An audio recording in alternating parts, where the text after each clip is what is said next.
sehingga pada malam hari ini kita bisa berbahagia Minggu 14 November tahun 2021 kita bisa bersama-sama hadir dalam kelas komunitas vegetarian ya pada malam hari ini di minggu yang berbahagia pada malam hari ini dalam keadaan sehat walafiat pastinya. Nah, Bapak Ibu semua, menurut Presiden of World Vegan Organization dan Vegan Society of Indonesia VSI Dr. Susianto MKM, ada sekitar 700 juta orang di dunia yang merupakan seorang vegetarian dan vegan.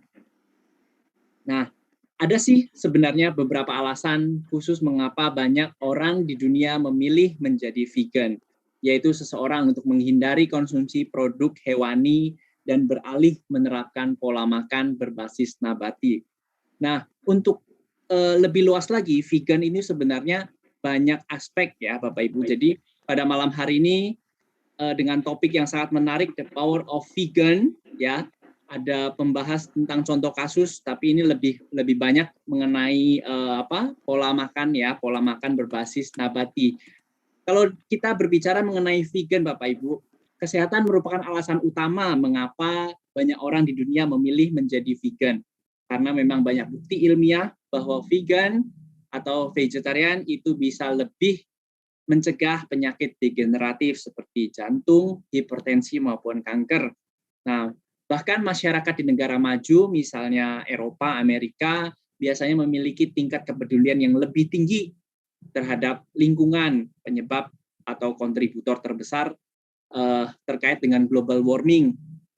Nah, ini juga salah satu alasan mengapa masyarakat di negara-negara maju sudah menerapkan pola hidup vegan, karena peduli lingkungannya tinggi ya.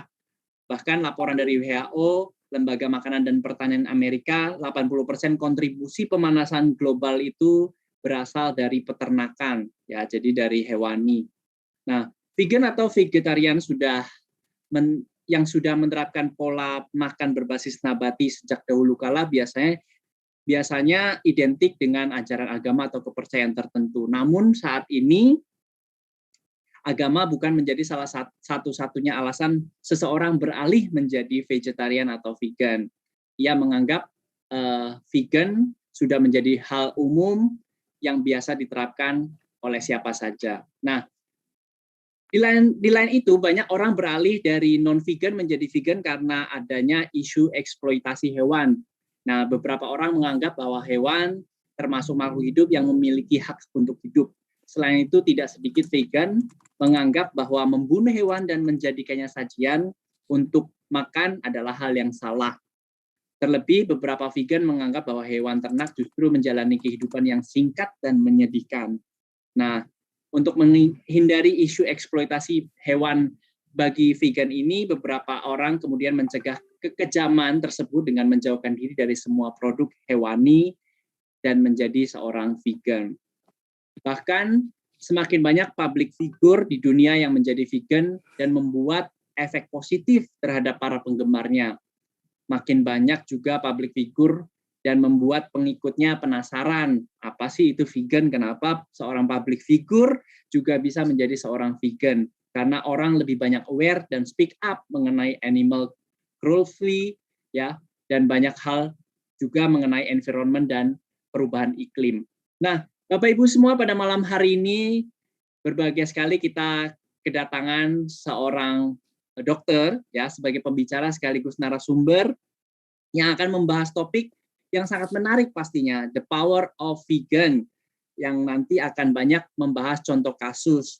Nah, nanti Bapak Ibu sekalian pada saat narasumber kita memaparkan pemaparannya boleh langsung isi, jika ada pertanyaan-pertanyaan boleh langsung mengisi kolom chat ya, Bapak Ibu bertanya seputar vegan di dalam kolom chat yang nanti jika waktu memungkinkan saya akan bacakan semuanya ya, Bapak Ibu. Sekali lagi pertanyaan yang diajukan sesuai topik pada malam hari ini, The Power of Vegan ya, terkait dengan vegan. Baiklah, supaya pada malam hari ini acara kita terberkati ya, pada malam hari ini kita semua sebagai pembuka, marilah kita awali serangkaian acara yang pastinya bermanfaat pada malam hari ini dengan membaca doa yang pada malam hari ini akan dibacakan oleh Ibu Devi dari kelompok 8. Kepada Ibu yang terhormat, Ibu Devi kami persilakan. Halo Ibu Devi, selamat malam. Ya, selamat malam Pak Bobi. Ya, silakan Ibu. Dr. Satyawira. Dan teman-teman sekalian, mari kita berdoa sebelum acara dimulai. Alam dan segala isinya diciptakan melalui maha kasih dan maha keindahan Sang Pencipta.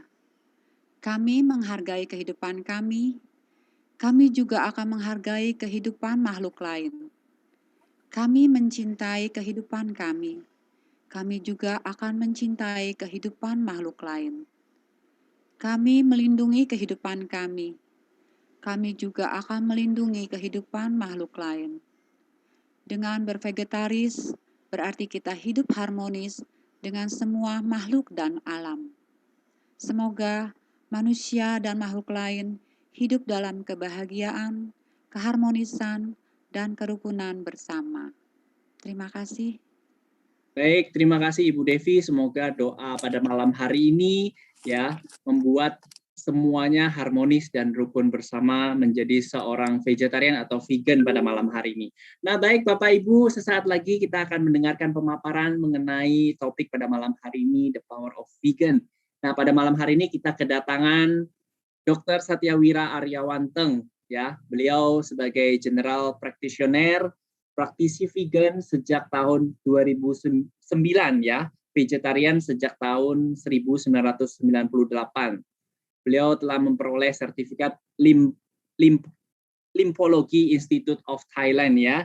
Jadi beliau dengan Profesor Wikai Ekatoksin ya, MD PhD, ya, beliau telah mendapat sertifikat tersebut. Beliau juga sebagai pembicara di Kongres Vegetarian Asia Pasifik ke-7 di Thailand dan Kongres Vegetarian Asia Pasifik ke-8 di Nepal. Beliau juga sebagai pembicara di berbagai talk show dan seminar-seminar di Indonesia. Nah, tanpa berpanjang lebar lagi, mari kita sambut dengan tepuk tangan yang meriah Dr. Satyawira Aryawanteng. Selamat malam, Dokter. Malam, terima kasih Bobby. Halo, suaranya jelas? Jelas, Dok. Oh ya. Izin share screen ya? Ya, siap.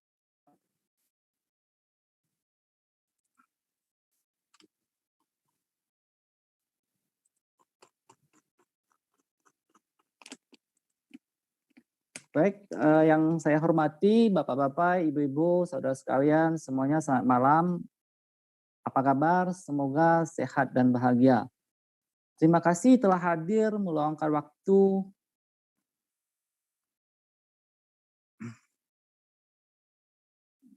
dalam acara Zoom ini. Pada kesempatan ini saya akan membawakan topik The Power of Vegan. Mengapa saya membawakan topik ini? Dalam kehidupan sehari-hari, saya selalu bertemu dengan orang sukses, sehat, dan bahagia. Tetapi saya juga bertemu dengan orang-orang yang menderita atau sakit seperti COVID-19, penyakit jantung koroner, diabetes, stroke, obesitas, kemudian konstipasi, penuaan dini, jerawat, dan lain sebagainya.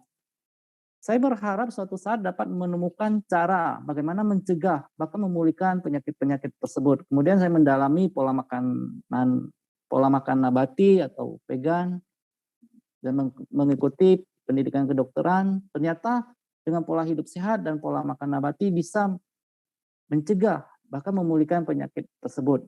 Kita akan membahas. Baik, kita mulai. Apa sih vegan itu? Apakah vegan hanya makan sayur saja? Vegan berasal dari bahasa Latin, artinya vegetus, artinya sehat, kuat, dan semangat. Jadi vegetarian itu bukan hanya makan sayur. Vegan itu makan makanan berasal dari nabati seperti kacang-kacangan, biji-bijian, sayur-sayuran, buah-buahan, kelompok jamur-jamuran, kelompok biji-bijian, tanpa mengandung unsur hewani seperti telur, susu, daging, ikan, ayam, dan lainnya. Mengapa vegan penting? Menurut Academy of Nutrition dan Dietetic tahun 2016, diet vegetarian dan vegan adalah sehat, dapat mencegah dan mengobati penyakit kronis, serta membuat lingkungan hidup lebih baik Diet vegetarian dan vegan yang tepat, artinya yang direncanakan dengan tepat, yang sesuai dengan gizi seimbang, cocok untuk semua tahap siklus kehidupan seperti kehamilan, bayi, anak, remaja, dan lansia, dan membantu mengurangi risiko penyakit jantung, tekanan darah tinggi, diabetes, stroke, obesitas, serta berbagai jenis kanker lainnya. Mengapa manusia bisa sakit? Menurut Dr. Dan Beasley dari Thailand, bahwa makanan yang menyebabkan sesuatu yang salah yang ditandai dengan gejala. Dokter ini mengatakan slang. Kedokteran slang atau slang medicine adalah ilmu yang mempelajari penyakit yang disebabkan makanan berbasis hewani. Menurut hukum alam, manusia adalah Homo sapiens. Manusia termasuk urutan primata kelas mamalia. Kita ada relatif pemakan buah, seperti kelompok kera dan monyet. Hewan, daging, telur, susu sapi, unggas, dan ikan tidak memiliki tempat dalam komposisi tubuh manusia. Ketika kita pernah mengkonsumsi makanan hewani, memiliki hak untuk mengekspresikan menjadi tempat yang salah, yaitu tanda penolakan. Nanti kita akan membahas tanda-tanda penolakan dari hewan itu seperti apa, sehingga kadang menjadi sakit, sehingga membentuk penyakit pada manusia karena diet yang salah. Perhatikan posisi jari anak ini saat mengambil buah, bukan mencakar. Anak ini memetik. Ketika kita memegang pisang juga menggenggam, bukan mencakar. Kita lihat anatomi jari dari manusia, ini ada telunjuk dan ini ada jempol, ini telunjuk. Terlihat banyak lemak, ada fat. Dan kuku kita tidak tajam. Ini perhatikan anak. Ini kebetulan anak saya lihat pada saat makan, dia mengambil makanannya dan memasukkan ke mulut, bukan dengan mencakar. Secara alami kita mengambil. Bandingkan dengan hewan karnivora, beruang, lihat kukunya tajam, elang, lion, kucing, mereka berkuku tajam. Mana yang alami? Ini lebih alami. Ini tidak alami. Mana pilihanmu? Mana yang lebih indah? Ini yang lebih indah. Kedokteran slang, tanda penolakan. Mengapa manusia bisa mempunyai kadar kolesterol tinggi? Karena diperoleh dari makanan dari hewani seperti otak, kuning telur, ginjal, hati, mentega, tiram, udang, jantung, kepiting, keju, babi, sapi, kambing, ayam, ikan, lemak hewan. Sedangkan makanan nabati apakah mempunyai kolesterol? Tidak. Seperti sayuran, kacang-kacangan, biji-bijian, alpukat, durian tidak mempunyai kolesterol 0. Karena kolesterol hanya diproduksi oleh hewani, telur, susu, daging, ikan, ayam. Kolesterol diproduksi oleh hati. Sebagian diperoleh dari makanan, sekitar 80%, terutama susu dan daging. Jadi organ yang mempunyai organ hati adalah manusia dan hewan. Jadi kita dan hewan bisa memproduksi kolesterol. Kita lihat penelitian European Journal Clinical Nutrition bahwa total serum konsentrasi kolesterol dan apolipoprotein lebih kecil pada vegan dibandingkan pemakan daging, makan ikan, dan vegetarian. Menurut EPIC Study bahwa total kolesterol vegan paling rendah dibandingkan meat eater, pemakan daging, ini masih lacto-ovo. Apa yang terjadi jika kolesterol dan lemak jenuh dari hewan tinggi? Akan terjadi penyumbatan pembuluh darah jika tersumbatnya di pembuluh darah, di jantung disebut serangan jantung atau penyakit jantung koroner, jika di otak stroke. Kemudian jika banyaknya lemak atau kolesterol akan terjadi penyumbutan pembuluh darah sehingga tensinya akan naik, disebut hipertensi. Sekarang kita akan membahas hubungan kolesterol dengan COVID-19, bahwa studi mengatakan COVID-19 lebih berbahaya bagi penderita kolesterol tinggi dan penyakit jantung. Bahwa COVID-19 membutuhkan kolesterol untuk masuknya virus, itu penelitian terbaru. Kolesterol adalah media virus untuk masuk ke sel inang, terutama LDL kolesterol.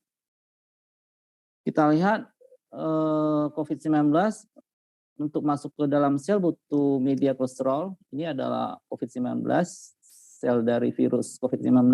Ini ada sel kita. Ini mulai masuk dengan media perantara kolesterol. Masuk, dan bersatu. Kemudian ada penelitian bahwa bagaimana kolesterolnya dihilangkan. Ternyata selnya tidak berkembang dan tidak menyatu begitu, tidak masuk. Jadi tanpa kolesterol virus tidak bisa menginfeksi kita begitu. Jadi ini penelitian terbaru bahwa penelitian ini membantu saintis atau ilmuwan untuk menemukan cara untuk menterapi COVID-19. Kemudian penelitian terbaru juga bahwa pembelahan sel dengan kolesterol dari serum darah menggunakan protein transfer kolesterol apolipoprotein E meningkatkan masuknya pseudotype SARS-CoV-2. Diet tinggi lemak dapat menginduksi pembentukan kolesterol hingga 40%, terutama dari hewani. Pola makan nabati menurunkan risiko kolesterol yang parah dari COVID-19 sebanyak 73%. Vegan membantu pencegahan infeksi COVID-19 dan menurunkan risiko yang parah sebanyak 41%. Pola makan vegan mendukung sistem kekebalan yang sehat hingga membatasi risiko infeksi COVID-19. Cukupi asupan sayur dan buah untuk mencegah terkena COVID. Sayur yang berwarna-warni, buah yang berwarna-warni. Kemudian kita akan menganalisis hubungan usia, riwayat komorbid dengan kolesterol, bahwa yang komorbid adalah adanya 2 atau lebih penyakit pada orang yang sama. Misalnya dia terkena gagal ginjal, bisa beresiko kematian kalau terkena COVID-19 13 kali, penyakit jantung 9 kali jika terkena COVID. Kemudian diabetes mellitus akan beresiko kematian 8,3 kali, hipertensi 6 kali, penyakit imun 6 kali. Kita akan membandingkan ya risiko dari jika orang vegan atau pola makan nabati, bahwa pola makan nabati dapat mencegah dan mengobati gagal ginjal kronis. Diet vegetarian mencegah penumpukan racun dalam ginjal yang berasal dari fosfor yang banyak terkandung dalam daging.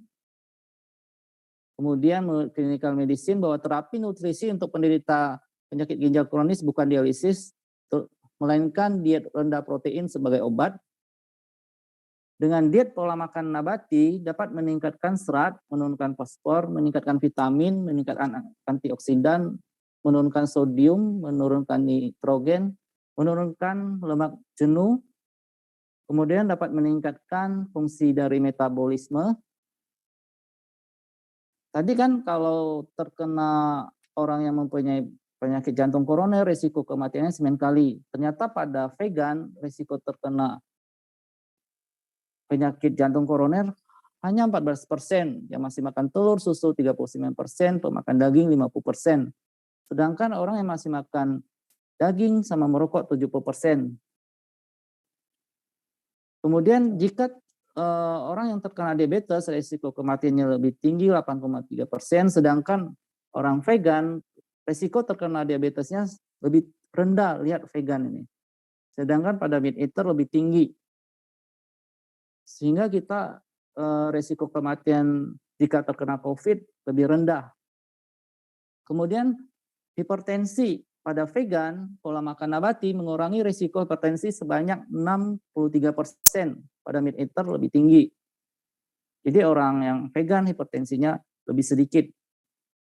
Kemudian obesitas pada vegan, BMI-nya atau berat badan indeksnya adalah normal. Pada meat eater atau pemakan daging lebih tinggi. Ini obesitas, ini overweight. Sehingga akan memperparah jika terkena COVID-19.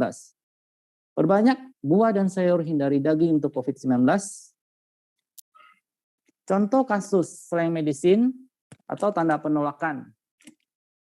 Ini adalah seorang wanita Provenili sarapan paginya 2 telur dengan sosis bakon, segenggam kentang. Makan siangnya adalah ikan goreng dan kentang goreng. Makan malamnya ayam barbeque, ini 2 potong. Kalorinya sekitar 3.000.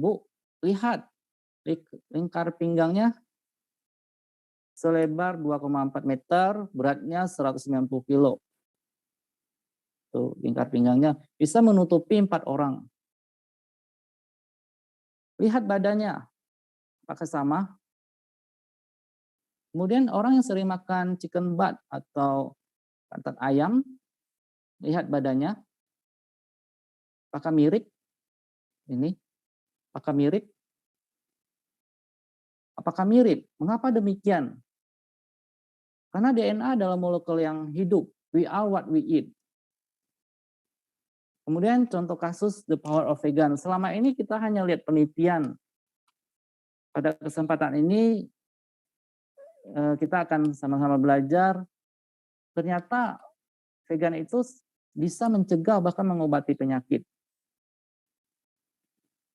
Ini contoh kasus wanita di Thailand 30 tahun menderita penyakit limfedema. Limfedema adalah akumulasi cairan interstisial yang kaya protein dalam kulit dan jaringan sekutan yang terjadi akibat disfungsi dari limfatik atau yang biasa kita kenal dengan penyakit kaki gajah. 30 tahun menderita, lihat kakinya bengkak, pastinya sulit bergerak dan sulit berjalan. Ini tahun 2016, berat badannya 141 kilo. Kemudian di treatment dari Prof. Chai, ini adalah guru saya, pada tahun 2007 selama 3 minggu. Hanya dengan twisting tourniquet dibalut begini, kemudian dengan diet vegan, lihat bengkak sebesar ini menjadi ini. Pasien berkata sekarang dia bisa menekuk lututnya dan pasien sangat senang.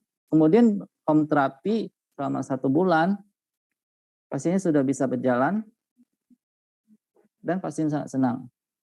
Kemudian pasien selanjutnya, pasien Thailand 51 tahun, selama 11 tahun menderita bengkak dan kakinya bengkak, 4 tahun sulit berjalan, diterapi dengan vegan diet. Pasien berkata sebelum perawatan dia merasa sangat besar badannya sehingga sulit untuk masuk di tengah mobil pick up. Dia berharap suatu saat bisa berjalan kembali dan saya berharap bisa bekerja kembali. Kemudian di terapi, ini sebelum terapi 220 kilo, di terapi 130 kilo. Ini sebelum dan ini sesudah. Semen hari 180 kilo dari 220 kilo. Kemudian setelah 30 semen hari di treatment, berat badannya turun sebanyak 99 kilo hanya dalam 30 semen hari. Pasien berkata, lihat saya bisa berguling di mobil. Lihat jaraknya menjadi lebih lebar. Lihat sebelumnya. Ini ya, sempit. Dan ini. Jadi hampir setengahnya. Dan pasien sangat senang dan bahagia lihat tertawa. Kemudian kasus selanjutnya, pasien Thailand sebelumnya breast cancer 20 tahun, tangannya bengkak, mungkin dioperasi ini karena keambil getah bening, diterapi selama 5 hari dengan diet vegan sama dibalut atau twisting tourniquet. Lihat terjadi perubahan, bengkaknya menurun. Ini 5 tahun bengkak, kemudian diterapi 5 hari. Kemudian dengan diet vegan dan twisting tourniquet selama 1 tahun, lihat kerutannya menjadi hilang. Ternyata lebih awet muda. Ini pasien yang sebelumnya bengkak 15 tahun, tiap hari sering makan pork atau babi. Sekarang selama di terapi dengan vegan diet, lihat kakinya jadi mengecil. Ini April, ini Mei 2010. Kemudian Juni 2011. Hampir mendekati normal. Ini sebelum dan sesudah. Ini sebelum dan sesudah 1 bulan. Pasien kasus-kasus ini sangat banyak. Jika ingin dilihat bisa lihat di Lymphedema Thailand.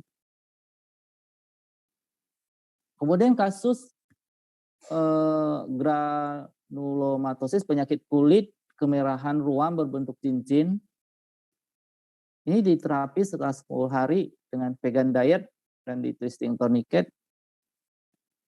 Kemudian pasien merasa senang dan sembuh. Kemudian 1 bulan kemudian dia mengkonsumsi daging bebek itu hanya tulangnya saja, sup tulang. Biasanya kita mungkin fleksibel, oh saya hanya mengkonsumsi sup daging itu. Ternyata pasien ini hanya mengkonsumsi sup, bisa kambuh lagi granulomatosisnya dan menjadi lebih besar. Kemudian Prof. Chai ini, setiap pasien yang datang dia foto. Jadi ada ribuan pasien foto. Dia sampai tahu, oh pasien ini datang sebelumnya penyakit kulitnya kelainan seperti ini, oh karena makan duck atau bebek, oh kelainan kulit karena makan ayam, bentuk kelainan kulitnya seperti ini, pox seperti ini, fish seperti alergi ya, atau alergi seafood yang biasa sehari-hari yang kita tahu. Dia sampai tahu, oh ini sebelumnya datang makan udang misalnya, oh makan ikan, begitu. Ini karena makan ayam, ini makan pork. Ini sebelumnya makan chicken sama babi, kemudian dengan vegetarian diet lebih bersih. Kemudian kita lanjut ke kasus psoriasis. Psoriasis adalah bercak kemerahan dengan sisi kasar yang berwarna putih dan gatal. Penyakit ini sulit diobati karena penyakit kronis, biasanya diobati dengan obat steroid, antibiotik, anti radang, kemudian dikasih krim. Ini contoh kasus dengan psoriasis sebelum dan sesudah terapi, dibalut kemudian dengan vegan diet. Psoriasis selama 7 tahun sebelum terapi seperti ini, kemudian diterapi selama 3 minggu dengan diet vegan, ternyata lebih bersih. Ini pasien yang pernah kita tangani sebelum dan sesudah, dengan dibalut di twisting tourniquet, lihat lebih bersih ya. Kemudian ada seorang wanita bahwa pola makan vegan telah menyembuhkan psoriasis yang parah. Dia pernah menderita selama 35 tahun, kemudian sembuh dalam 2 minggu setelah menjadi vegan. Sebelum dan sesudah.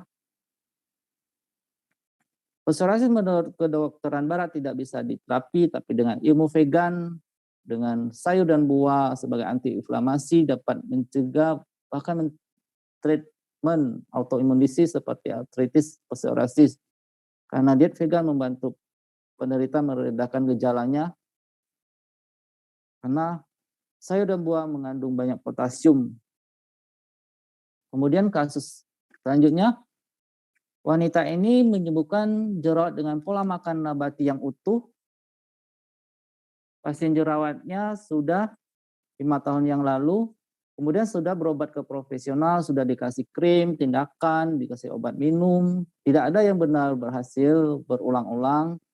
Tidak ada dokter atau tenaga medis yang mengetahui ada hubungan diet dengan jerawat. Akhirnya dia menyadari setelah berbulan-bulan gelisah, mungkin ada hubungan dengan diet dengan jerawat saya. Akhirnya dia berhenti mengkonsumsi daging, susu, ikan, keju. Kemudian dalam 3 minggu akhirnya sembuh. Jerawat tidak sembuh-sembuh karena minum susu sapi. Ini penelitian mengatakan bahwa mayoritas susu sapi yang dikonsumsi ibu hamil mengandung hormon yang tinggi sehingga memicu pengeluaran minyak dan jerawat. Ini penelitian ini juga penyebab utama jerawat, khususnya susu sapi memproduksi merangsang hormon terkait dengan jerawat. Selanjutnya kita masuk ke kanker.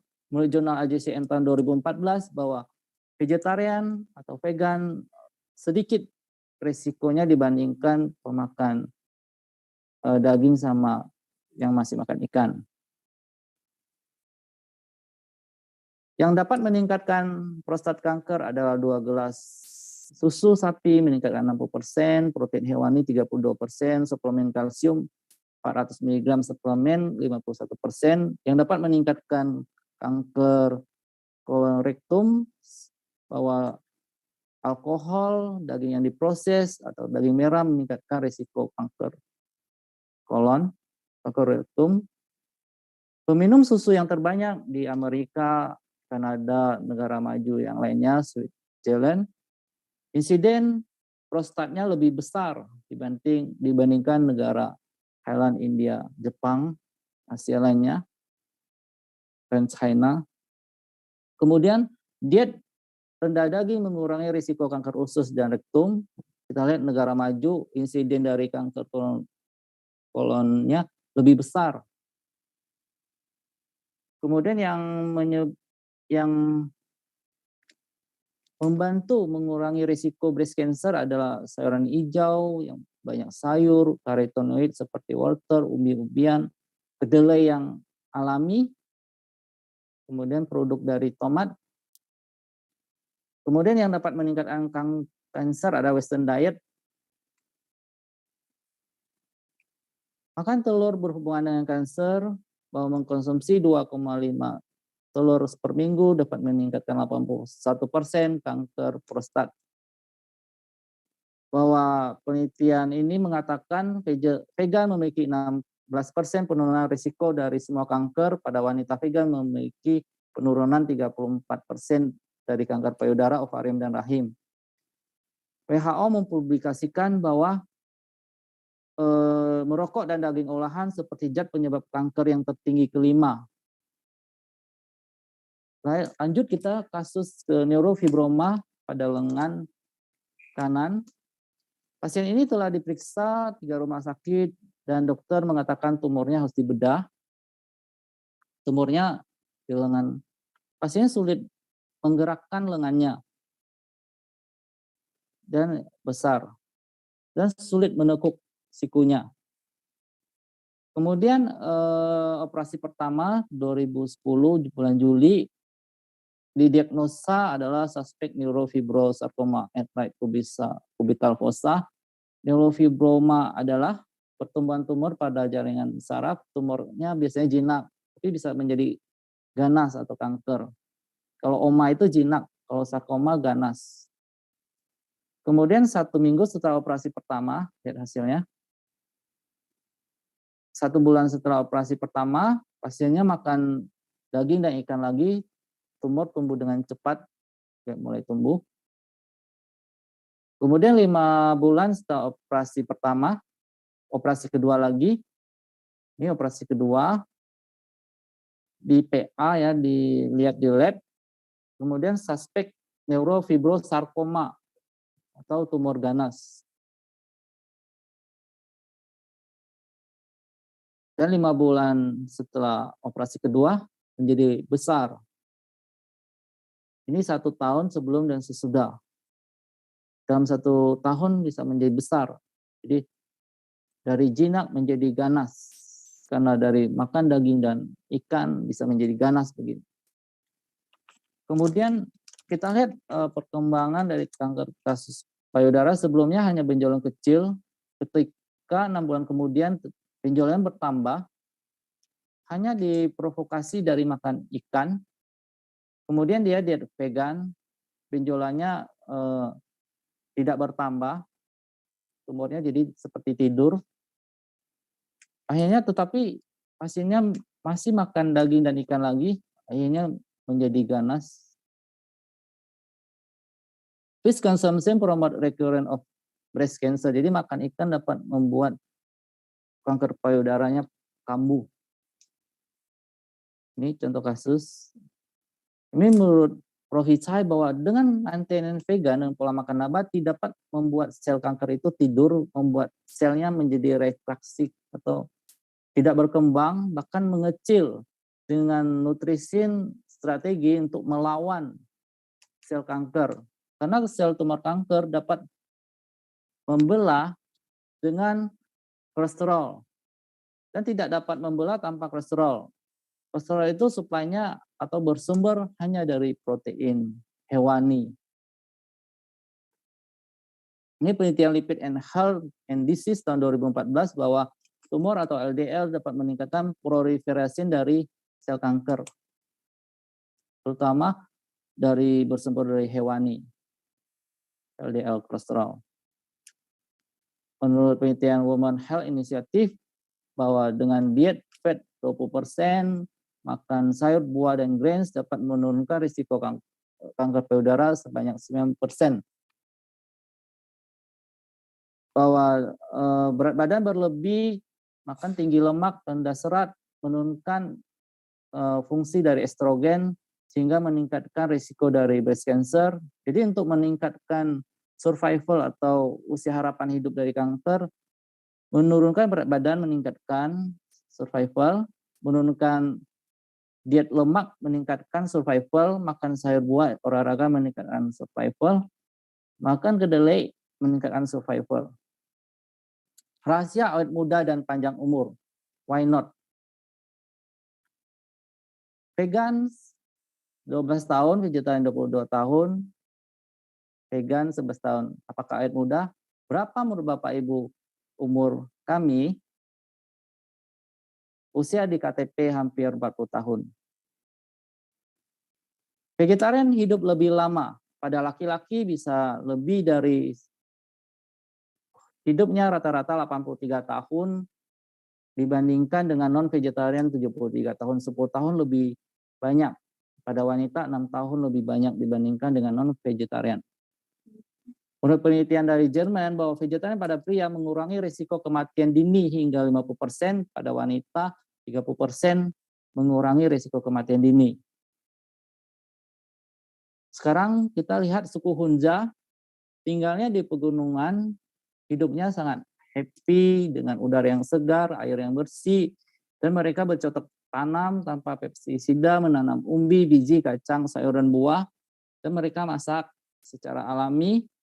Usianya adalah 120-145 tahun. Mereka bisa mempunyai 5 generasi, usianya misalnya 145 tahun, pada pria bisa mempunyai cicit 25 tahun, 1, 2, 3, 4, 5, 6.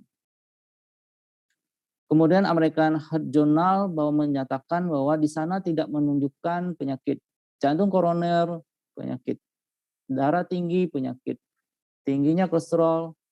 Di sana dengan kesehatan yang baik, tanpa kanker, tanpa penyakit degeneratif, tanpa kerusakan gigi, tanpa kerusakan tulang.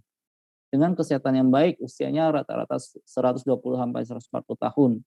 Bandingkan dengan suku Eskimo, mereka yang hanya memakan ikan, usia harapan hidupnya sekitar 28-65 tahun. Dan mereka lebih cepat tua. Contoh kasus penyakit jantung koroner, Mike Matarozi, seorang bodybuilder atau binaragawan, setiap harinya adalah untuk meningkatkan otot, untuk membentuk otot ini, dia makan 5-7 pon atau sekitar 3 kilo daging merah sehari tanpa sayuran. Lihat usianya 65 sampai 2014, 48 tahun, sudah menderita serangan jantung berulang, akhirnya meninggal pada 48 tahun. Sama juga dengan binaragawan yang lain, banyak sekali yang open heart surgery, operasi bedah jantung. Lihat toraksnya, dadanya ada bekas bedah. Nih. Sekarang kita akan belajar prevent and reverse heart disease dari Cadwell B. Esselstyn, bahwa dia mengatakan intervensi utamanya adalah dengan berhenti mengkonsumsi susu, ikan, daging unggas, dan lemak sedikit. Bahwa tingkat kejadian berulang adalah 0,6% lebih dari 99% terhindar dari kejadian aterosklerosis yang lebih lanjut. Mereka yang tidak mematuhi diet, tingkat kejadian berulangnya adalah 62%.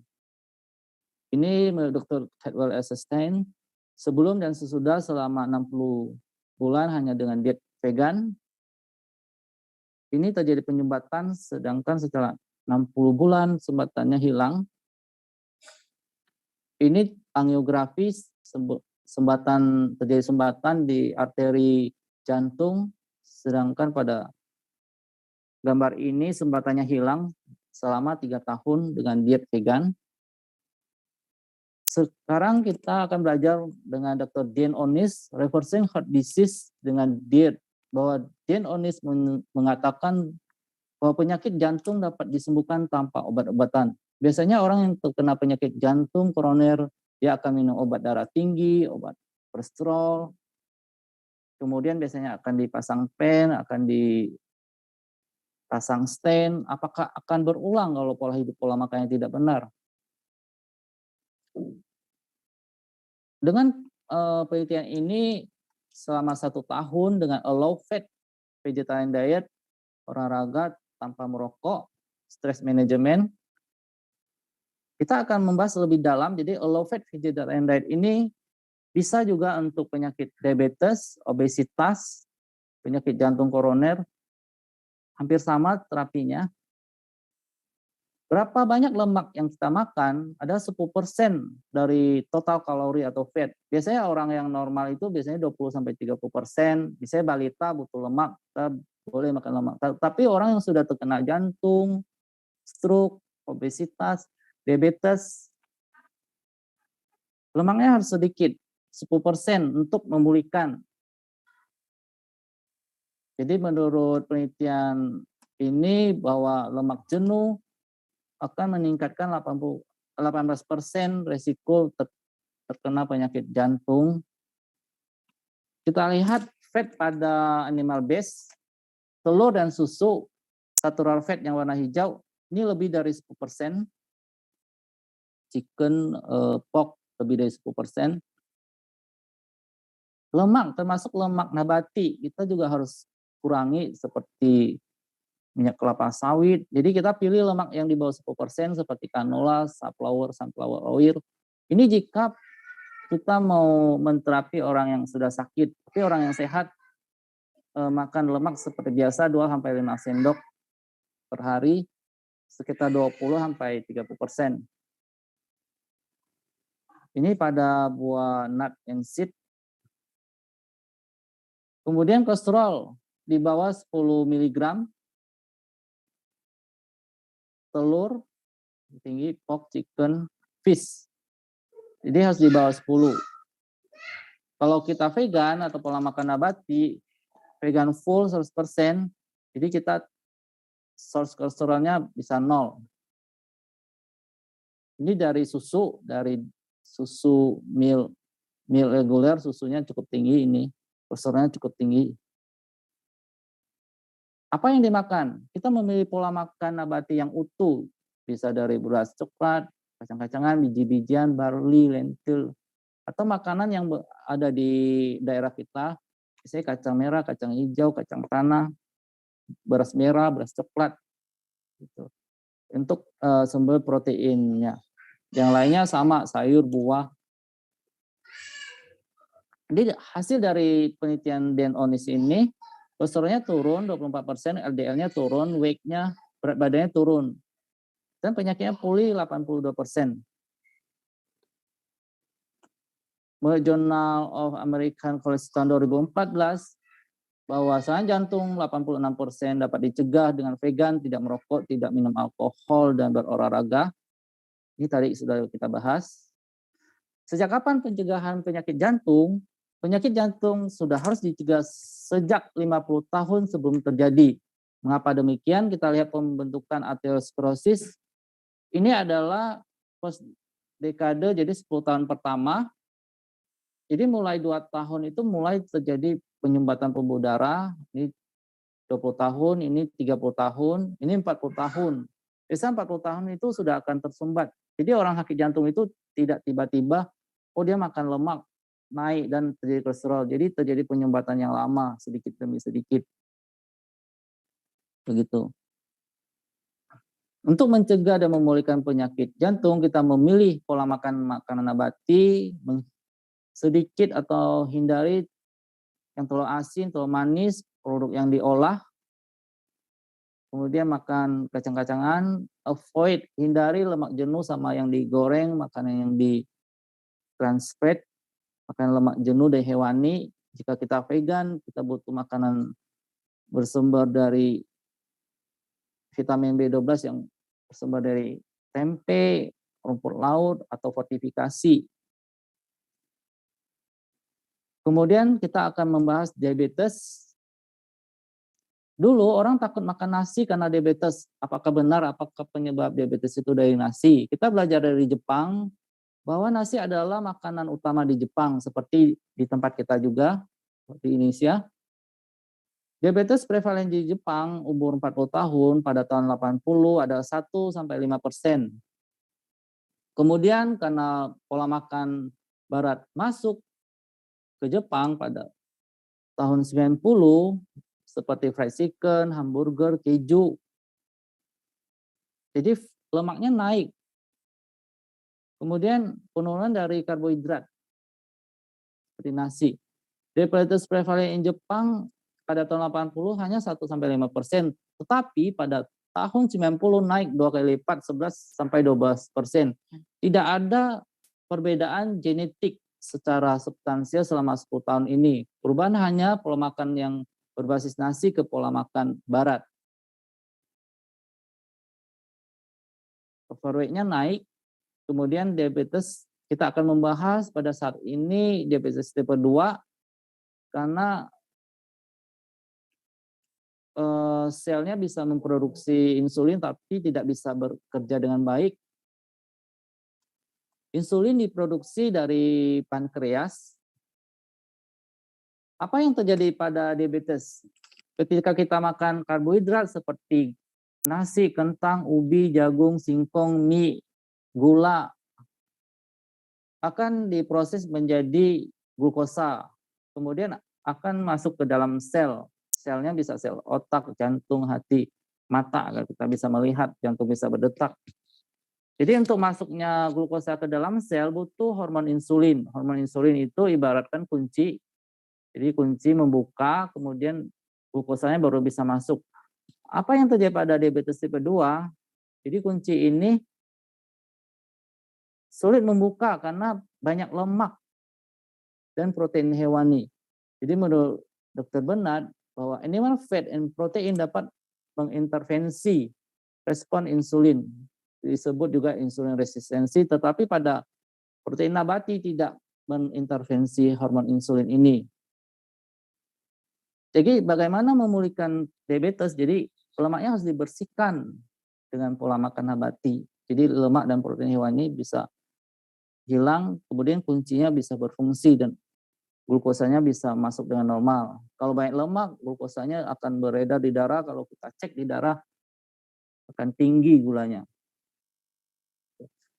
Menurut EPIC Study, bahwa diet tinggi lemak dan tinggi protein meningkatkan diabetes tipe 2. Sebanyak 56% terjadinya diabetes. Menurut Metabolism Clinical and Experiment tahun 2015, bahwa lemak jenuh, kadar natrium tinggi, karsinogen, nitrat, hem, daging merah, dan olahan berkontribusi mengurangi sensitivitas insulin dan faktor risiko lainnya untuk diabetes tipe 2. Menurut according to Team American Japanese Research tahun 2014, pola makan nabati meningkatkan kontrol gula darah diabetes secara signifikan. Meningkatkan kontrol gula darah HbA1c sebanyak 1,2 poin, jauh lebih baik dari efek diabetes oral, sehingga kebutuhan obat dari pasiennya akan berkurang. Bahwa orang yang makan telur setiap hari pada laki-laki akan meningkatkan diabetesnya 58%, pada wanita 77%. Kita lihat perbandingan ini yang tadi ya, vegan lebih sedikit terkena atau prevalen diabetesnya lebih rendah. Ini penelitian dari Dr. Bernard membandingkan a low fat vegan diet dengan diet yang menghitung karbohidrat. Jadi yang dikonsumsi ada menghindari protein hewani, menghindari yang makan yang banyak lemak, termasuk lemak nabati ini. Kemudian makan banyak serat, menghindari glycemic index yang tinggi seperti gula, roti putih. Kemudian makan makanan yang bersumber vitamin B12 atau fortifikasi atau suplementasi. Hasilnya adalah HbA1c pada vegan diet yang warna biru lebih rendah.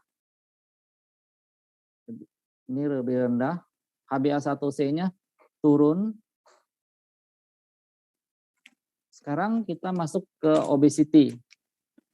Ketika kita berat badan berlebih atau obesitas, tentu kita akan misalnya ke tenaga medis, biasanya akan disedot lemak atau liposuction, mesoterapi, atau RF, atau minum obat atau suplemen. Apakah jangka panjang? Ada dua cara bagaimana membuat berat badan normal untuk jangka panjang dan aman. Dua cara ini ada no animal product, minimize oil, jadi sedikit lemak. Kita lihat perbandingannya 400 kalori lemak, sedangkan 400 kalori dari sayur buah itu membuat kita kenyang. Jadi lemak misalnya 2-3 sendok lemak sudah sebanyak ini kalorinya. Jadi untuk mencapai berat badan ideal yang kita makan ada sayur, buah-buahan, kacang-kacangan, dan biji-bijian karena fatnya sedikit, fibernya banyak. Jadi berat makanannya cukup membuat kenyang, kalorinya sedikit. Penelitian mengatakan bahwa dengan adopsi vegetarian diet membuat berat badan turun tanpa menghitung kalori dan tanpa olahraga dalam 4 minggu turunnya sekitar 4 kilo. Ini contoh kasus Nancy 8 tahun diabetes, berat badannya turun 40 pounds, tidak mengkonsumsi obat diabetes lagi, artritisnya juga, jadi nyeri lututnya juga membaik. Kalau berat kan menopang tubuhnya, lututnya sering sakit, berat badannya turun sehingga artritisnya juga lebih baik. Ini fans, berat badannya turun, stop medikasi dari diabetes, turun dari 9,5 menjadi 5,3. Rahasia pelansingan. Makanlah sedikit makanan yang mengandung kalori tinggi seperti lemak, protein hewani, nikmati makanan Anda, makanan dengan pelan-pelan. Hindari rasa pedas dan hangat. Contohnya ketika kita makan bakso yang panas dan pedas, tentu kita akan makan dengan cepat. Tahu-tahu udah 2 mangkok. Jadi masuknya banyak. Minum air secukupnya. Bagaimana yang kurus ingin mencapai berat badan ideal? Makan bervariasi, 3 kali makan, 3 kali ngemil. Tambahkan rasa pedas dari cabai atau jahe untuk merangsang nafsu makan, dan masaklah masakan yang segar dan hangat. Jadi menambah nafsu makan. Kemudian hipertensi turun dengan a very low fat vegan diet selama 11 hari.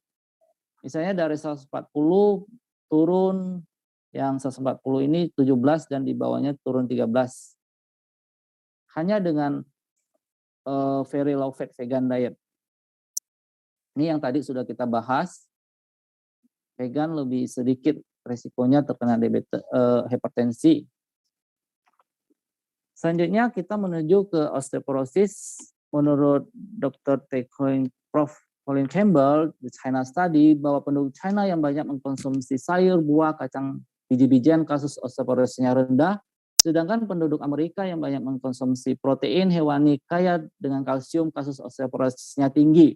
Mengapa demikian? Kita lihat negara yang mengkonsumsi susu sapi yang tinggi, Amerika, New Zealand, Sweden, insiden dari frakturnya tinggi. Karena susu mengandung kalsium, tapi karena bersifat asam, sehingga mengakibatkan tubuh beradaptasi ke pH yang normal. Jadi kalsium diambil dari tulang, sehingga ditransfer ke pembuluh darah. Kita lihat protein hewani itu bersifat asam, mengakibatkan kalsiumnya diserap sehingga terjadi osteoporosis. Ketika kita makan telur, keju, susu, ayam atau protein hewani, membuat ginjal bekerja maksimal, menyeimbangkan tubuh, dan pH darah akan diseimbangkan karena protein hewani bersifat asam, mengambil kalsium dari tulang, sehingga tulangnya semakin diambil semakin keropos. Penelitian bahwa meal intake and risk mortality fracture in women and men cohort study, kesimpulannya adalah asupan susu yang tinggi dikaitkan dengan kematian yang tinggi pada kelompok wanita, dan insiden patah tulangnya lebih tinggi pada wanita. Ini bahwa susu berhubungan dengan brown factor bahwa tidak ada hubungan yang signifikan between tenamis consumption dengan risk. Jadi wanita yang mengkonsumsi susu yang dari susu sapi meningkatkan risiko fraktur panggul. Jadi wanita yang mengkonsumsi susu 3 sampai lebih dari 3 gelas meningkatkan risiko dari hip fraktur atau risiko patah tulang panggul sebanyak 60%. Ingin tinggi, tiru makanan jerapah. Lihat, makanan jerapah adalah makan daun.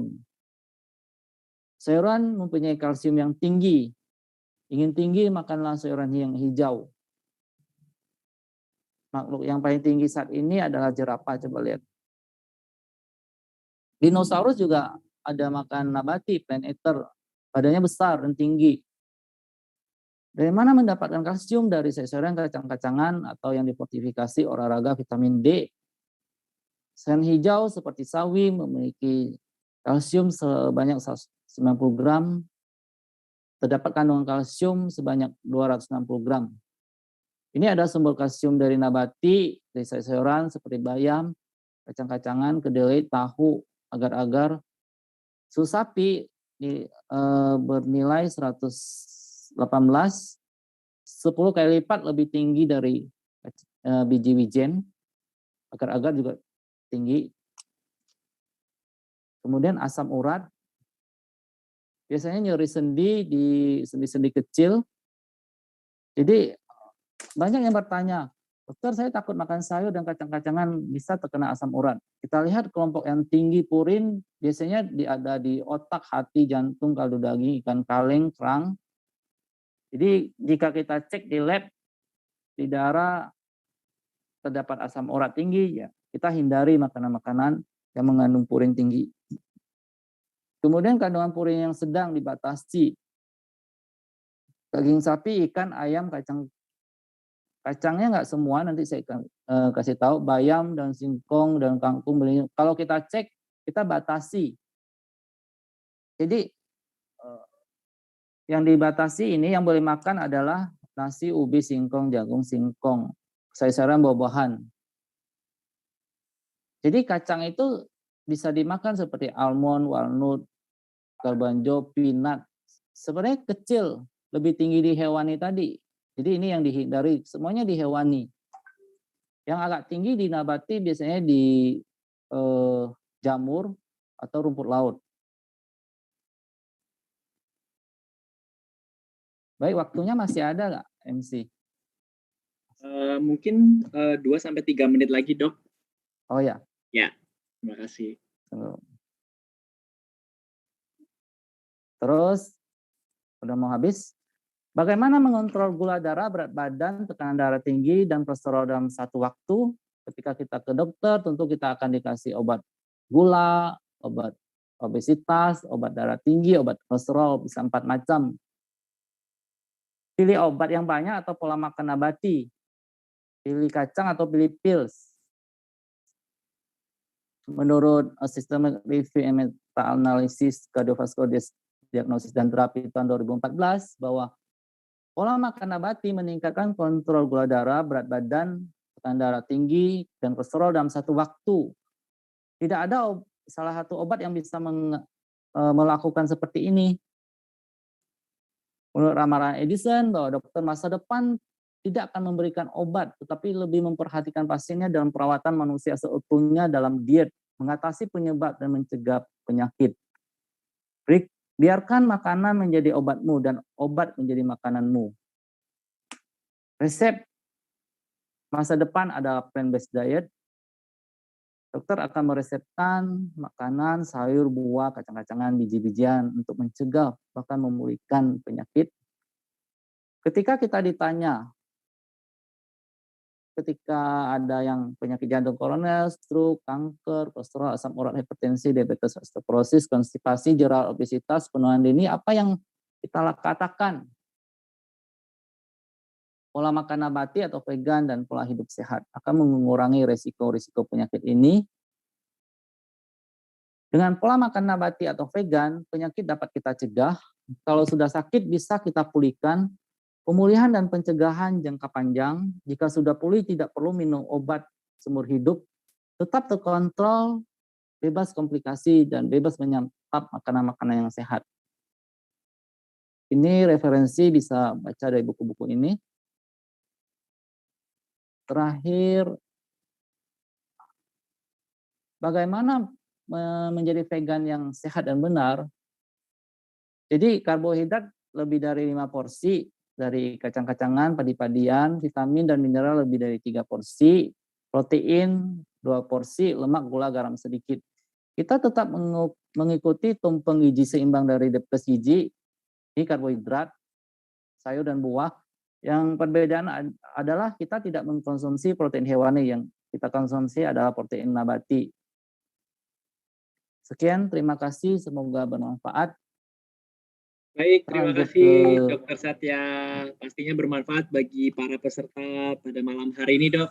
Nah, Bapak Ibu sekalian, jika ada pertanyaan mengenai seputar topik pada malam hari ini, boleh disampaikan di kolom chat satu persatu. Saya akan bacakan, semoga bisa terjawab pada malam hari ini. Nah, pertanyaan pertama, Dok. Saya mau bertanya dari Jakarta nih, Dok. Jika sudah memulai plant-based diet, tiap hari minum jus dan makan sehat, tapi jika suapin anak-anak masih suka cicip-cicip sedikit, Dok, yang di luar plant-based, gimana ya, Dok, menurut dokter? Apakah ini sesuai atau enggak? Terima kasih, Dok. Bagus pertanyaannya. Ini anak-anak yang makan hewani? Ya. Oh ya. Kalau bisa sih sebisa mungkin kita benar-benar full plant-based diet. Kita bisa mengganti atau mensubstitusi, misalnya kita butuh protein hewani, kita ganti menjadi protein nabati. Saya kasih izin share sedikit ya. Ya. Agar lebih jelas. Jelas enggak? Jelas, Dok.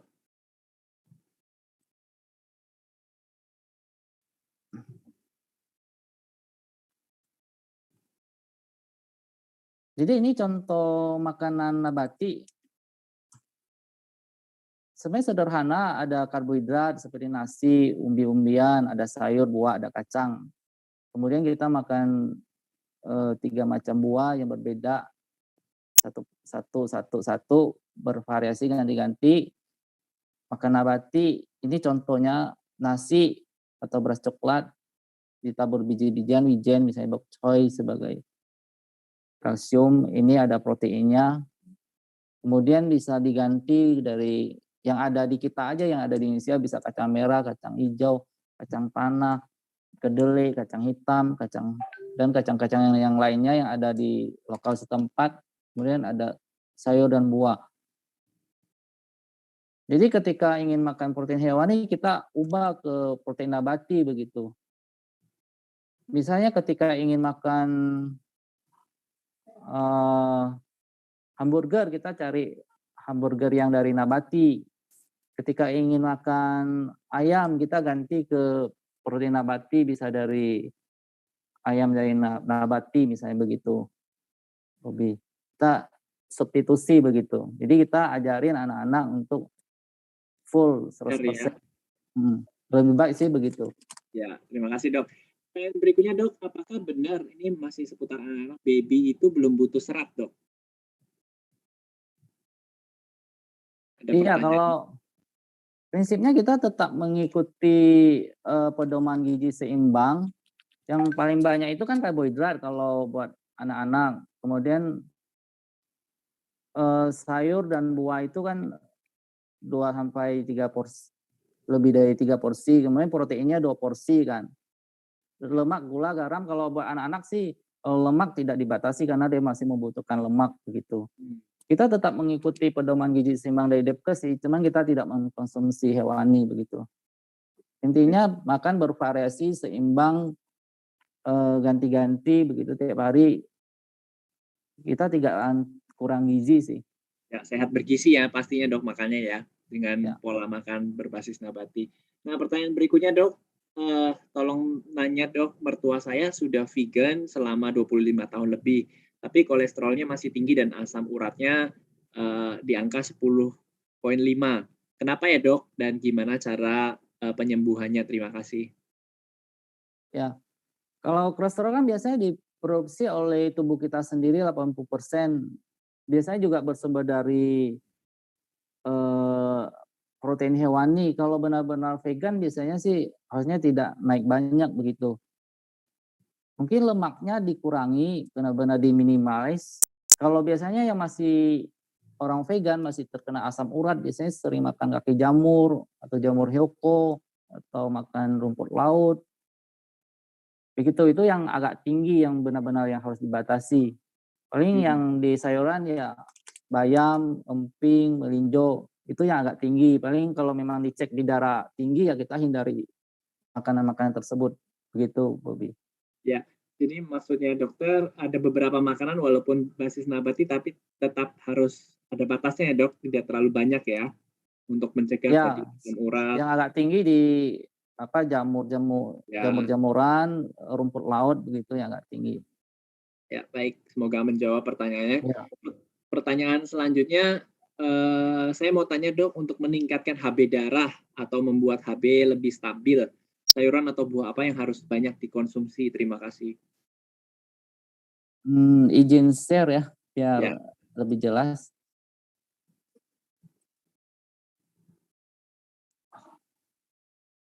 Ini sudah kelihatan belum? Belum dok. Oke.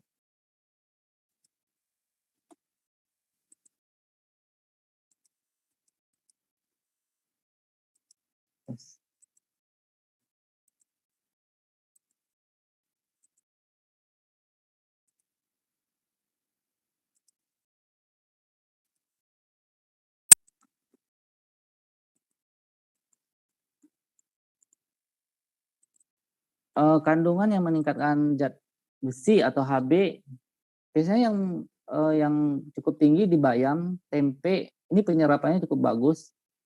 Di brokoli, kedelai juga ada. Jadi kita bisa mengkonsumsi makanan-makanan ini. Begitu, Bobby. Ya, berarti masih ini ya dok, sarannya ada makanan bayam, tempe dan lain-lain ini yang kandungan zat besinya baik untuk HB stabil ya dok. Betul ya? Ya. Baik, terima kasih. Pertanyaan berikutnya dari Ibu Margareta, dok. Selamat malam, dokter. Saya izin bertanya, anak saya lagi dalam proses kemoterapi. 1-2 hari setelah kemo tidak ada selera makan, sementara dia harus makan vegan. Kira-kira apa ya dok solusinya biar anak saya bisa ada selera makan meskipun hanya makan sayur dan buah? Terima kasih dok. Tadi ada dijelaskan sedikit untuk meningkatkan selera makan itu biasanya kita masak makan yang segar, kemudian dikasih rasa pedas, hangat, boleh kasih cabai atau lada sedikit. Kemudian kalau makan itu misalnya untuk karbohidrat itu dia nggak perlu hanya makan nasi, boleh ganti kentang, ubi, jagung, singkong, mie. Jadi bisa bervariasi, yang penting ada karbohidratnya. Jadi untuk misalnya buah atau sayur, cari yang dia mau, sehari lebih 3 macam berwarna-warni, kemudian buah lebih dari 3 macam berwarna-warni, ganti-ganti, yang penting ada. Kemudian proteinnya cari yang dia mau, boleh kacang kedelai, tahu, tempe, produk-produk kedelai, kacang merah, kacang hitam, kacang hijau, begitu yang tinggi protein. Begitu, Bobby. Ya, jadi memang ada makanan tertentu ya dok supaya meningkatkan nafsu makan ini sesuai slide-nya dari dokter ya. Ya. Baik, terima kasih dok.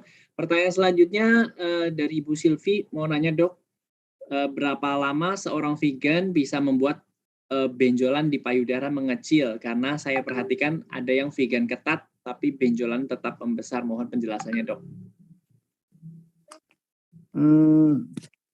Tadi ada jelaskan kanker payudara sedikit ya.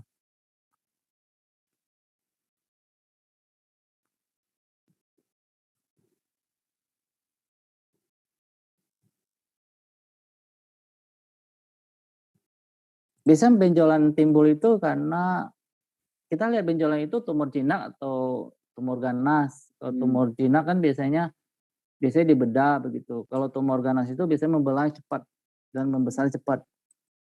Biasanya dengan diet nabati atau makan sayur, buah, biji-bijian dan mengurangi lemak bisa mengurangi breast cancer sebanyak 9%. Jadi yang meningkatkan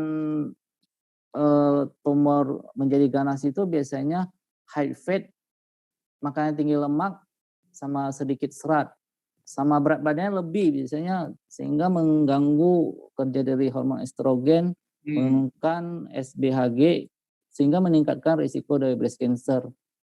Ini yang tadi yang meningkatkan usia harapan hidup dari kanker payudara, mengurangi lemak, mengurangi fat, makan sayur buah, olahraga, makan kedelai yang alami gitu, meningkatkan usia harapan hidup dari breast cancer. Ya. Ya, tentu kita pola makan nabati yang utuh sama rendah lemak, itu sih saran dari kami. Ya, baik, terima kasih. Semoga menjawab Ibu Silvi. Dari Bu Margareta lagi, Dok. Kalau cancer ovarium itu apakah boleh makan seperti tempe atau tahu ataupun produk kedelai, Dok? Terima kasih. Ya, boleh. Ini kan sesuai termasuk cancer hormonal kan, hampir sama sih ovarium. Jadi yang ini wanita vegan memiliki 34% penurunan risiko kanker payudara, ovarium, dan rahim. Jadi ada satu jurnal juga bahwa produk kedelai dapat mengurangi dari kanker payudara, ovarium, dan rahim. Jadi sih nggak masalah sih kalau kita makan kedelai yang alami seperti tahu, tempe begitu. Justru bisa mencegah. Karena ada kandungan ini ya, Dok. Fito ya. Fitoestrogen. Ya, itu yang membantu mencegah ya, Dok. Ya. Baik, terima kasih, Dok. Pertanyaan selanjutnya, makanan apa, Dok, yang bisa buat awet muda? Apakah brokoli? Ini pertanyaan. Mungkin saya juga perlu nih jawabannya, Dok, supaya awet muda terus. Makan yang awet muda ya seperti di suku Hunza ya, mereka coba lihat ya.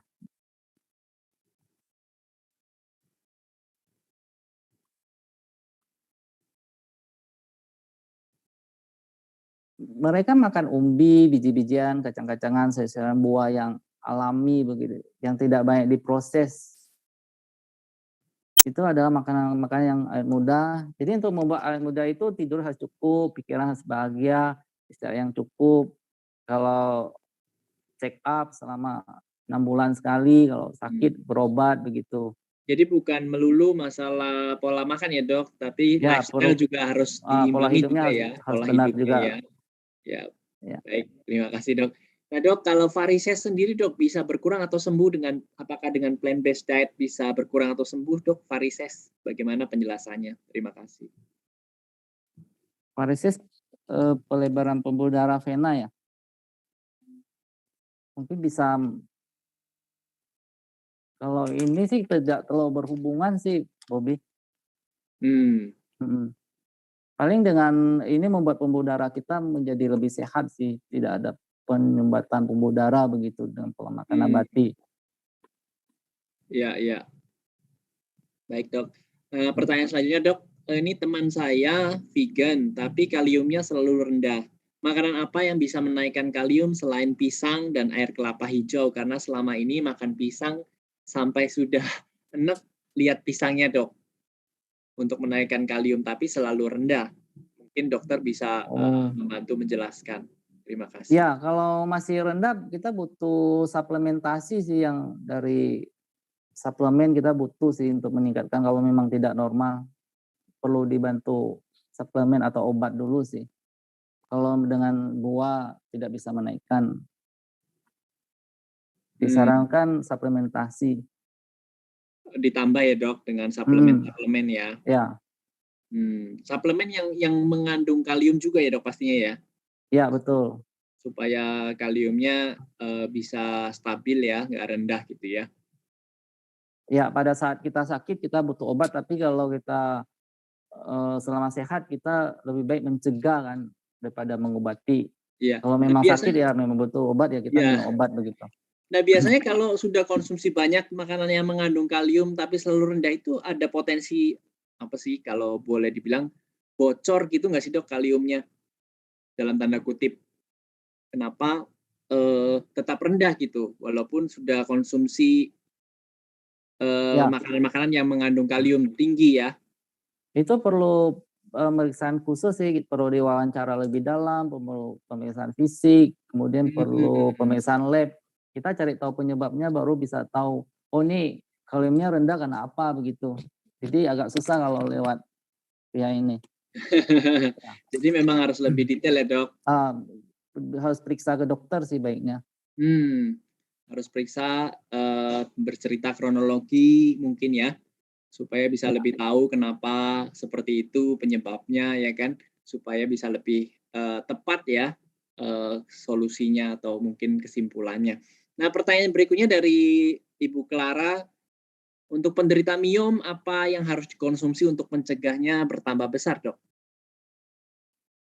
Ya, tetap pola makan nabati atau makan nabati yang utuh sama diet rendah lemak, bersumber dari kacang-kacangan, biji-bijian, sereal, sayur-sayuran, buah-buahan yang diceritakan tadi begitu. Kita hindari protein hewani biar LDL-nya, kolesterolnya tidak membuat sel miomnya meningkat dan bertambah besar. Dengan pola hidup sehat, tidur cukup, pikiran yang senang, olahraga, makan produk kedelai, kurangi berat badan, membuat berat badan ideal, bisa mencegah begitu, bertambah besar. Begitu, Bobby. Baik dok, pertanyaan selanjutnya, lebih baik konsumsi sayur mentah seperti raw salad atau sayuran yang dimasak dok? Tergantung, kalau kita butuh serat kita boleh makan raw. Prinsipnya gini, kalau selama prosesnya sedikit sebenarnya gizinya lebih utuh, maksudnya lebih maksimal. Misalnya kalau memang bisa makan mentah boleh diolah atau direbus atau ditumis sebentar, jadi enzim sama vitamin mineralnya masih utuh dan masih banyak. Kalau semakin banyak diolah, zat gizinya juga kurang maksimal begitu. Jadi lebih baik makanan-makanan yang diprosesnya itu sedikit, nggak banyak ya, yang tidak melalui proses-proses misalnya sebenarnya kalau dikukus, direbus lebih baik yang mana dok? Lebih bagus kukus sih. Kukus ya lebih baik ya dok. Tapi kalau kita orang sehat ya kita nggak masalah mau makan gorengan satu macam, nggak apa-apa gitu. Kalau yang tadi kan yang saya baik cerita itu orang yang sudah sakit. Jadi kita tetap boleh makan lemak 2-5 sendok, makan gorengan satu macam. Jadi kita fleksibel sih. Tidak harus, kita bukan kayak orang sakit, kita makan kukus setiap hari atau makanan mentah setiap hari. Tidak, kita makan bervariasi. Yang kita juga tetap harus enjoy makan makanan itu. Jadi vegan itu tidak membuat kita menderita gitu. Jadi fleksibel saja sih. Ya. Nah ini ada pertanyaan yang masih bingung dok. Minta info apa saja sih sebenarnya makanan yang vegan dok? Tentang vegan. Ini makanan vegan. Iya, ada yang bertanya seperti itu nih, dok minta tentang apa saja sih makanan vegan itu? Saya coba share screen ya. Boleh dok.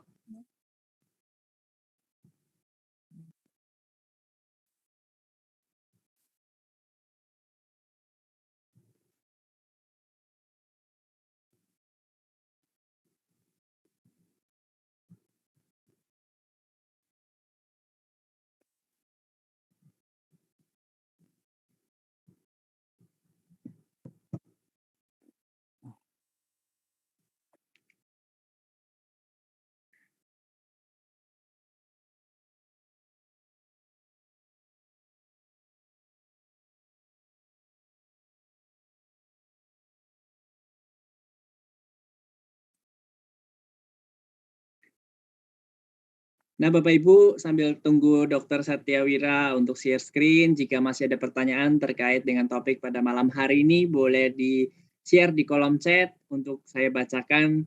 Semoga bisa dijawab pada malam hari ini sehingga Bapak Ibu bisa mendapatkan jawaban dari pertanyaan-pertanyaan yang Bapak Ibu sampaikan. Terima kasih. Ini sudah kelihatan? Kelihatan, Dok. Oh ya. Jadi yang kita makan itu seperti ini ya, sayur-sayuran, buah-buahan, biji-bijian. Biji-bijian itu kayak beras merah, beras coklat, barley, flaxseed, sereal, kacang jagung ya. Kemudian legum, kacang-kacangan, kacang merah, kacang hijau, ini kacang hitam, ini lentil. Kita boleh memilih produk yang ada di Indonesia. Yang kita makan itu ya seperti, tunggu ya. Ini sebenarnya banyak makanannya. Banyak sekali variasinya kayak gini, jus, salad. Ini banyak variasinya. Jadi yang bisa kita, sebenarnya yang kita bisa makannya ini sayur-sayuran, nut grains, jamur-jamuran, rice soil, tofu. Ini contoh produknya. Kan banyak kan ini. Ada kue, kemudian ada ini snack. Ini banyaknya di luar sih, tapi di Indonesia ada. Yang tidak makan ya telur, susu, daging, ikan, ayam, gelatin, rennet. Ini yang bisa kita makan, ini yang tidak makan, daging-dagingan. Ini yang tadi vegan substitusi, jadi ketika kita ingin minum susu sapi, kita boleh ganti dengan susu nabati, boleh susu almond, susu kedelai, susu hazelnut atau susu kelapa. Ketika kita ingin makan ayam, kita boleh ganti dengan tahu goreng. Hamburger kita boleh ganti dengan hamburger yang vegan gitu. Ini sumber-sumber protein nabati, kacang-kacangan, biji-bijian. Ini macam-macam susu nabati. Ini banyak nih, boleh coba bikin susu. Ini yang diganti susu. Banyak kan variasinya. Contoh menu. Jadi menu boleh ketika kita tumis brokoli boleh tambahkan dengan goji berry, buah kering ya. Ketika tumis kembang kol boleh tambahkan biji-bijian kayak pumpkin begitu atau kuaci. Jadi ini makanan yang agak tinggi ya. Maksudnya orang yang ngerti ilmu vegan biasanya dia akan mencampur kacang-kacangan, biji-bijian. Boleh kasih goji berry bagi sup. Ini sup herbal. Ini kacang-kacangan, biji-bijian. Ini contoh masakannya banyak, bisa lihat di Facebook kan ada grup-grup tentang cara masak, boleh lihat begitu. Mantap. Jadi jadi banyak sekali berbasis nabati itu tidak kalah ya Dok sama makanan hewani ya, banyak pilihannya, banyak variasinya, jadi membuat kita tidak bosan pastinya, yang pastinya juga sehat ke tubuh ya Dok. Betul, bukan hanya makan sayur saja.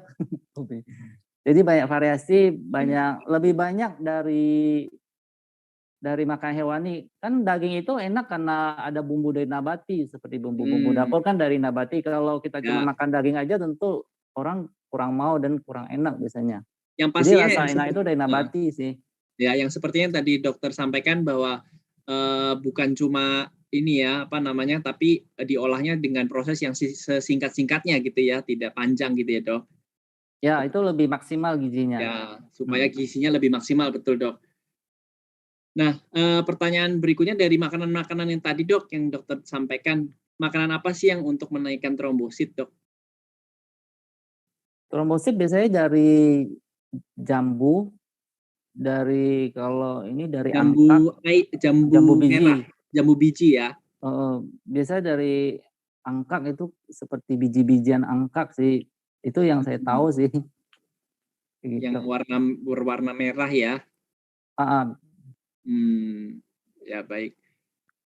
Baik Bapak Ibu, masih ada pertanyaan lagi yang mau disampaikan ke Dr. Setyawira pada malam hari ini? Jika masih ada, boleh disampaikan karena waktu masih ada untuk sesi Q&A ini pada malam hari ini. Boleh disampaikan di kolom chat, nanti akan saya bacakan, Dr. Setyawira akan menjawab. Nah, pada malam hari ini kita ada peserta pada kelas malam ini yang mungkin akan sharing ke kita semua secara singkat. Ada Ibu Rahel. Selamat malam Ibu Rahel. Selamat malam, Dr. Satyawira dan Pak Bobi untuk kesempatan. Malam Bu Rahel. Mungkin suara saya cukup nggak? Cukup jelas nggak ya? Cukup jelas Ibu Rahel. Nah, Dok, Ibu Rahel ini tadi sempat direct message ke saya untuk bertanya mau minta nomor dokter untuk bisa konsultasi lebih lanjut, Dok, karena mungkin ada beberapa pertanyaan yang akan ditanyakan. Nah, Ibu Rahel ini ya mungkin Ibu Rahel boleh langsung share. Mungkin Ibu Rahel kenapa tertarik sekali untuk dari kelas pada malam hari ini ya tercerahkan untuk langsung mau minta nomor dari narasumbernya supaya katanya Ibu Rahel mau mencoba untuk merubah pola makannya menjadi lebih sehat dengan plant-based diet berbasis nabati, Dok. Mungkin Ibu Rahel waktu dan tempat dipersilahkan. Ya, baik. Dr. Satya, saya usia 59 tahun. September 2018 saya terdiagnosa kanker limfoma. Jenisnya T-cell itu termasuk yang ganas. Tapi waktu itu saya belum siap ya secara hati, pikiran untuk kemo. Nah, saya waktu itu ada diet-diet, tapi begitu masuk pertengahan 2020 sudah mulai timbul lagi benjolan setelah September 2018 itu sempat diangkat 3 benjolan di sisi tengah leher. Jadi baru tahu itu adalah kanker. Nah, pada pertengahan 2020 itu di daerah kiri leher itu bengkak lagi, timbul benjolan. Nah, semakin lama semakin besar sampai akhir Maret itu sudah besar sekali, memerah dan ada kehitaman. Nah, mulai April saya kemo jalani 6 kali, berakhir 24 Juli. Selama kemo saya itu bagus sekali ya, tidak ada efek apa-apa. Tapi masuk September dokter itu timbul lagi benjolan kecil ya. Saya tadinya nggak sangka itu seperti apa. Jadi seperti sebutir jagung memerah gitu di atas kulit. Tapi makin lama itu membesar dan juga menyusul benjolan-benjolan lain di posisi yang semula tidak ada. Dan itu jadi seperti limfomanya itu awalnya ada di dalam kulit ya, tapi bisa teraba ya di sisi kiri memang banyak sekali PET scan. Dari PET scan diketahui. Nah, tapi terakhir ini waktu September itu dia muncul di permukaan kulit. Jadi sampai memerah, sampai ada titik seperti mata Nana, tapi nananya maaf ya bukan seperti Nana bisulan yang cair gitu banyak. Dia itu seperti urat seperti itu urat putih kenyal gitu loh. Nah, dokter ada kasih saya salep, tapi udah pakai sebulan ini dan juga ditempel dengan penutup luka yang bentuknya busa lembab itu ya, baru ditutup dengan pembalut luka lagi. Nah, itu udah mau hampir sebulan tidak mau mengering. Nah, sedangkan saya tuh masih makan ayam kampung, ikan ya, kaldu dari ayam dengan tulang saya dimasak itu. Nah, tapi saya terakhir itu saya juga pikir aduh penyakit saya ini tidak main-main juga ya. Apakah saya juga berubah pola makan aja? Saya juga ada ikut Zoom yang lain. Nah, tapi terakhir juga saya pikir, aduh saya ini mesti tekad lah. Cuman masalahnya dokter, saya ini kan awam mengenai makanan sehat. Maksudnya makanan sehat saya tahu lah ya dasarnya, cuman cara mengolahnya supaya enak dimakan. Nah itu bagaimana ya? Adakah forum lain atau grup lain yang bisa kita belajar selain dari YouTube begitu. Jadi menu sehat saya tahu, cuman cara mengolah supaya itu enak dimakannya juga, dokter. Nah mungkin nanti mungkin secara pribadi saya bisa share foto saya biar dokter mungkin bisa kasih arahan-arahan yang lebih tepat buat saya gitu, dokter. Terima kasih. Baik, terima kasih Ibu Rahel. Mungkin Dokter Satya boleh menanggapi case-nya Ibu Rahel. Terima kasih atas pertanyaannya. Kalau saran-saran untuk makan yang enak bisa di Facebook itu sudah banyak grup-grup yang membuat makanan sehat, vegetarian cooking, seperti boleh masuk ke grup, atau saya kasih sedikit prinsipnya, jadi Ibu bisa masak sendiri di rumah. Saya share screen-nya.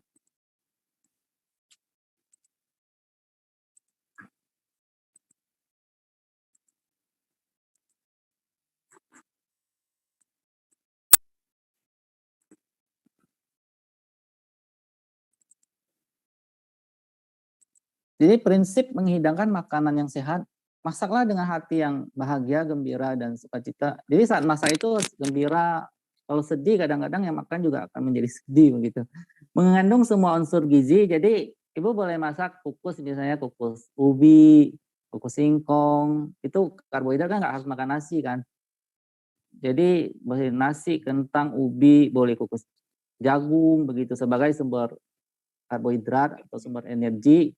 Kemudian dari sayur buah Ibu boleh memilih 3 macam sayur, boleh buat kuah capcay gitu, atau kuah ini sayur ya, boleh ditumis, tumis capcay juga boleh. Kalau buah pilih 3 macam buah berwarna-warni. Kemudian bervariasi, kemudian dari proteinnya boleh tempe 2 potong sehari, boleh ganti kacang merah, kacang hijau, kacang tanah, dan kacang-kacangan lainnya atau biji-bijian lainnya. Kemudian kalau sudah ada telur, lemaknya sedikit dibatasi, paling 1 sendok, boleh ganti ke safflower atau sunflower atau canola. Kemudian masaknya sederhana, Bu. Tumis atau dikukus. Jadi gorengan hindari. Terus menarik penyajiannya, boleh kasih hiasan atau kasih pedas dikit. Jadi masakannya segera mungkin, ketika mau makan baru masak, kasih rasa pedas dan enak rasanya. Boleh dikasih bumbu. Kalau kan sekarang banyak jual bumbu-bumbu dari jamur, itu membuat masakan menjadi enak dan lezat, Bu, begitu. Jadi prinsip ini kalau Ibu sudah tahu, Ibu bisa masak sendiri. Dan bagi kita yang ingin vegan atau yang belajar juga harus bisa masak sendiri. Dulu juga saya belajar masak sendiri. Jadi kalau kemana-mana kita bisa masak begitu. Jadi tidak tergantung pada, oh di sini nggak ada tempat yang jual vegan begitu. Iya. Begitu, Bu.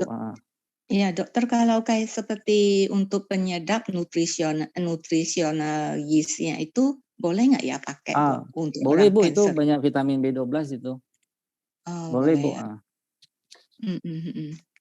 Iya, baiklah dokter. Terima kasih ya, Ya, dokter. semoga bermanfaat. Ya, baik, Ibu Rahel, terima kasih dokter, terima kasih. Semoga Ibu Rahel pada malam hari ini tercerahkan untuk segera memulai ya memakan makanan berbasis nabati. Sehat selalu Ibu Rahel. Ya, Nah, Dok, Pak Bobi.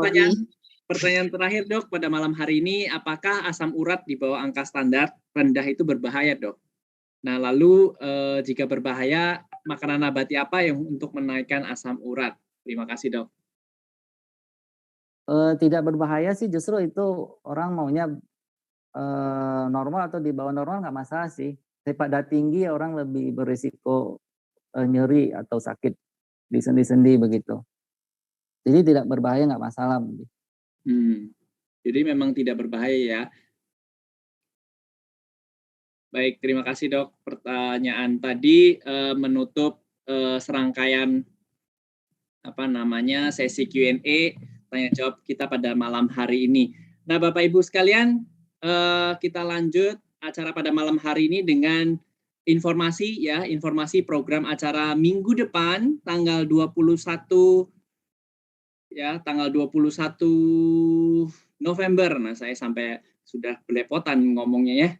21 November hari Minggu 2021 jam 7 malam akan ada demo masak vegetarian jam 7 malam dengan chefnya dari tim vegetarian Markis Chen ya, dengan MC dan moderator Pak Taek Yang dari komunitas pemula vegetarian. Jadi jangan dilewatkan Bapak Ibu sekalian yang tadi bertanya-tanya sebenarnya makanan vegetarian atau vegan seperti apa yang bervariasi yang enak supaya tidak bosan. Boleh saksikan demo masak vegetarian jam 7 malam minggu depan 21 November 2021 ya Bapak Ibu. Baik, ini pengumuman untuk minggu depan, jangan dilewatkan acara di komunitas pemula vegetarian, demo masak vegetarian, pastinya bermanfaat. Nah, semangat satu keluarga inilah semangat hidup harmonis dengan semua orang pastinya, hidup selaras, serasi, saling membantu, melengkapi, sehingga hidup menjadi indah, damai, dan bahagia. Dalam keberagaman dan perbedaan, itu semua adalah hakikat dunia untuk menjadi harmonis. Orang tidak harus memusuhi keberagaman dan perbedaan. Sebaliknya, keberagaman dan perbedaan menunjukkan betapa pentingnya keharmonisan. Untuk mengembangkan hidup yang harmonis, kita perlu mengembangkan semangat-semangat positif dalam kehidupan sehari-hari. Nah, kita akan bersama-sama menyanyikan lagu Satu Keluarga. Kita persilakan Pak Thomas.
Baik, Sekali lagi terima kasih kepada Dr. Satyawira atas pemaparannya yang sangat bermakna pada malam hari ini. Kita tahu pentingnya vegan karena dapat mencegah dan mengobati penyakit kronis. Tadi juga sempat ada beberapa quotes yang mungkin ini menarik. Maintain vegan, attain cancer, hibernation, retain into retraction, sustain its atrophy ya. Dari contoh kasus yang tadi dijelaskan oleh Dr. Satyawira, ya, pasien penderita kaki gajah, cancer, menjadi bukti the power of vegan membuat hidup lebih sehat. Nah, Bapak Ibu sekalian, pandemi belum usai. Kembali komunitas vegetarian pemula mengingatkan untuk selalu menjalankan protokol kesehatan, memakai masker, mencuci tangan, menghindari kerumunan, menjaga jarak, dan membatasi mobilitas. Dan pastinya kita semua berdoa pandemi COVID-19 segera berakhir. Stay safe, stay healthy semuanya. Baiklah, kita telah ada di penghujung acara pada malam hari ini. Semoga Tuhan Yang Maha Esa senantiasa memberkati dan melindungi kita semua. Sekali lagi terima kasih kepada Dr. Satyawira, terima kasih para relawan dan seluruh peserta pada malam hari ini. Semoga senantiasa sehat dan bahagia selalu. Selamat malam dan sampai jumpa. Terima kasih semuanya. Recording stopped. Terima kasih semuanya. Dokter, makasih Pak Bobi, Makasih Dokter Makasih Satya. Pak Dokter, Pak Bobi. Semuanya.